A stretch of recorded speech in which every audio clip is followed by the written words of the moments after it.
कहानी की शुरुआत में दर्शक देखते हैं कि टोडोरोकी अपने पिता एंडेवर, जो प्रो हीरो हैं, के साथ अपने रिश्ते के बारे में सोचता है। एंडेवर हमेशा टोडोरोकी पर दबाव डालते रहे हैं कि वह सर्वश्रेष्ठ हीरो बने और अपने पिता के सपनों को पूरा करे। टोडोरोकी ने निर्णय लिया है कि वह अपने पिता की विरासत को अस्वीकार करेगा और केवल अपनी मां की ओर से विरासत में मिली शक्तियों का उपयोग करेगा। इसके परिणाम स्वरूप वह केवल अपनी बर्फीली शक्तियों का उपयोग करता है और अपनी अग्नि शक्तियों को दबा कर रखता है। इस एपिसोड में इडा का सामना इबाराक से होता है, जो अपनी ताकतवर वाइन क्वर्क का इस्तेमाल करती है। इडा, जो एक तेज धावक है और इंजन क्वर्क का उपयोग करता है, अपने परिवार की प्रतिष्ठा को बनाए रखने के लिए जीतने के लिए दृढ़ संकल्पित है। जैसे ही मुकाबला शुरू होता है, इबाराक अपनी वाइन का उपयोग करते हुए इडा को पकड़ने की कोशिश करती है। इडा अपने सुपर स्पीड का इस्तेमाल करके वाइन से बचता है, लेकिन इबाराक के संयम और रणनीतिक सोच से चकित होता है। इडा अपनी रणनीति बदलता है और अपने इंजनों की अधिकतम क्षमता का उपयोग करने का निर्णय लेता है। वह एक तेज गति से इबाराक के चारों ओर घूमता है, जिससे वह अपनी वाइन का सही समय पर इस्तेमाल नहीं कर पाती। अंततः इडा अपनी पूरी ताकत और स्पीड का इस्तेमाल करके इबाराक को हराता है और अगली राउंड के लिए क्वालिफाई करता है। उसके बाद हमें दिखाया जाता है माशिराओ ओजीरो और टोकोयामी के बीच की लड़ाई है। ओजीरो अपनी किकबॉक्सिंग तकनीकों का इस्तेमाल करता है, लेकिन टोकोयामी की डार्क शैडो की शक्तियों से पार पाना मुश्किल साबित होता है। टोकोयामी की क्वर्क बहुत उसकी बैट ताकतवर है, क्योंकि यह छाया की तरह काम करती है और उसे बचाव व हमला दोनों में मदद करती है। ओजीरो ने अपनी तरफ से पूरी कोशिश की, लेकिन अंततः टोकोयामी की शक्तियों के आगे हार माननी पड़ी। इस बार की लड़ाई में कात्सुकी बाकुगो और एजिरो किरिशिमा आमने सामने हैं। बाकुगो अपनी आक्रामक और विस्फोटक क्वर्क के साथ इस लड़ाई में जीतने के लिए पूरी तरह तैयार है। दूसरी ओर किरिशिमा अपनी हार्डनिंग क्वर्क का उपयोग करके खुद को बखूबी बचाने की कोशिश करता है। लड़ाई की शुरुआत में बाकुगो अपनी तीव्र आक्रामकता और तेजी से हमला करता है, जिससे किरिशिमा को मुश्किलें होती हैं। हालांकि किरिशिमा अपनी क्वर्क की मदद से अपने शरीर को पत्थर की तरह मजबूत बना लेता है और बाकुगो के हमलों को सहने की कोशिश करता है।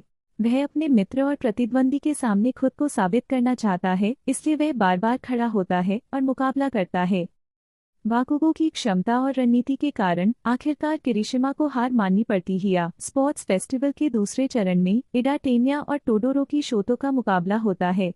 इडा, जो अपने भाई इंजीनियम की प्रेरणा से हीरो बनने की कोशिश कर रहा है, बेहद तेजी से दौड़ने की क्षमता रखता है।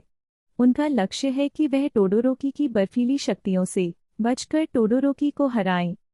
लड़ाई शुरू होते ही टोडोरोकी ने बर्फ का एक बड़ा टुकड़ा बनाकर आइडा के रास्ते में बाधा डालने की कोशिश की। हालांकि आइडा अपनी तेज गति का उपयोग करते हुए उस बर्फ को पार कर जाते हैं। इस समय आइडा का लक्ष्य टोडोरोकी को करीब से पकड़ना है, ताकि वह अपने क्वर्क इंजन का उपयोग कर टोडोरोकी को बाहर कर सकें। टोडोरोकी को आइडा की गति की उम्मीद नहीं थी, लेकिन उन्होंने तुरंत अपनी रणनीति बदलते हुए अधिक बर्फ का उपयोग करना शुरू किया। आइडा के लिए यह चुनौतीपूर्ण साबित हो रहा था, क्योंकि वे इतनी तेजी से बर्फ को तोड़ नहीं पा रहे थे। हालांकि उन्होंने अपनी गति और दृढ़ संकल्प के साथ टोडोरोकी के बर्फीले हमलों से बचते हुए आगे बढ़ते रहे। लड़ाई के दौरान आइडा और टोडोरोकी दोनों ही अपनी व्यक्तिगत इच्छाओं और उनके परिवार की अपेक्षाओं के बीच संघर्ष करते हुए दिखाई देते हैं। आइडा अपने बड़े भाई की तरह बनने की कोशिश कर रहे हैं, जबकि टोडोरोकी अपने पिता की विरासत से लड़ रहे हैं। यह लड़ाई दोनों के लिए केवल शारीरिक शक्ति की नहीं, बल्कि मानसिक और भावनात्मक संघर्ष की भी परीक्षा है। आखिरकार टोडोरोकी ने अपनी पूरी शक्ति का उपयोग किया और बर्फ की एक दीवार बनाकर आइडा को रोक दिया। इस बर्फीली दीवार ने आइडा की गति को रोक दिया और उन्हें बाहर कर दिया। टोडोरोकी ने लड़ाई जीत होती है, सफल होता है। उसके बाद हमें बकुगो और तोगियामी की ये लड़ाई दिखाया जाता है। लड़ाई के दौरान बकुगो टोकोयामी के डार्क शैडो की कमजोरी को पहचान लेता है। वह अपनी विस्फोटक शक्तियों का उपयोग करके छाया को पीछे धकेलता है, जिससे टोकोयामी को कड़ी टक्कर मिलती है। बकुगो की रणनीति और उसकी अडिग दृढ़ता के कारण वह टोकोयामी को हराने में सफल हो जाता है। उसके बाद हमें बकुगो और तोगियामी की ये लड़ाई दिखाया जाता है। शुरुआत टोडोरोकी और बकुगो के मुकाबले से होती है।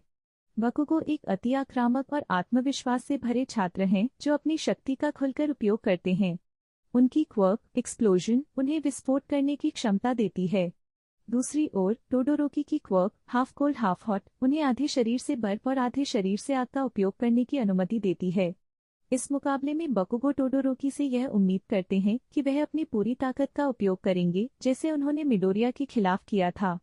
हालांकि टोडोरोकी मानसिक संघर्ष में है, क्योंकि वह अपने पिता एंडेवर से दूर रहना चाहते हैं और अपनी आंख की शक्ति का उपयोग नहीं करना चाहते। एंडेवर टोडोरोकी के अंदर एक महान हीरो बनने की उम्मीद रखते हैं, लेकिन टोडोरोकी अपने पिता की उम्मीदों से जूझ रहे हैं और अपनी मां के साथ हुए बुरे अनुभवों को नहीं भूल सकते। टोडोरोकी का संघर्ष केवल बाहरी नहीं है, वह अपने अंदर की भावनाओं से भी जूझ रहे हैं। मिडोरिया ने उन्हें अपनी शक्ति का पूरा उपयोग करने के लिए प्रेरित किया था, लेकिन टोडोरोकी अभी भी अपने पिता की छाया से बाहर नहीं आ पाए हैं।